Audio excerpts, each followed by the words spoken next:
പാവം വെജിറ്റേറിയൻസ് അവർക്ക് വേറെ അധികം ഓപ്ഷൻസ് ഒന്നും ഇല്ലല്ലോ. എന്ത് ചെയ്യാനാ? സോയ ചങ്ക്സിന്റെ ഏതൊരു ഐറ്റം കണ്ടാലും എൻ്റെ മനസ്സിലൂടെ പോകുന്ന ആദ്യത്തെ ചിന്ത ഇതായിരുന്നു ട്ടോ. പക്ഷേ ഉണ്ടല്ലോ, ഈ ഒരു ഐറ്റം കഴിച്ചതിൽ പിന്നെ എൻ്റെ ആ ധാരണയൊക്കെ അസ്ഥാനത്താണെന്ന് മനസ്സിലായി.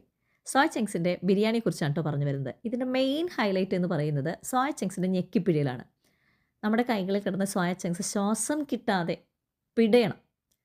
നല്ല രീതിയിൽ 5 മിനിറ്റ് നന്നായിട്ട് തിളപ്പിച്ച് ഊറ്റിയതിന് ശേഷം നന്നായിട്ട് ഞെക്കി പിഴിഞ്ഞെടുക്കണം. നമ്മുടെ കൈകളിൽ കിടന്ന ശ്വാസം കിട്ടാതെ പിടയൂലേ, ആ പിടച്ചിലിലാണ് നമ്മുടെ ബിരിയാണിയുടെ ജീവശ്വാസം ഇരിക്കുന്നത്.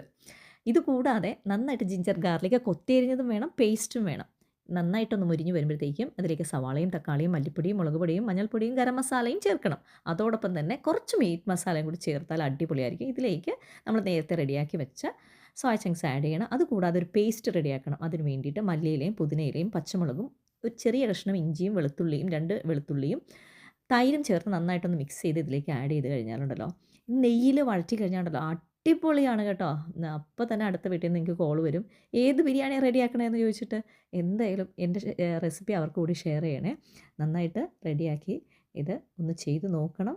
എൻ്റെ ചാനൽ ആദ്യമായിട്ട് കാണണമെങ്കിൽ സബ്സ്ക്രൈബ് ചെയ്ത് കൂടെ കൂടണേ.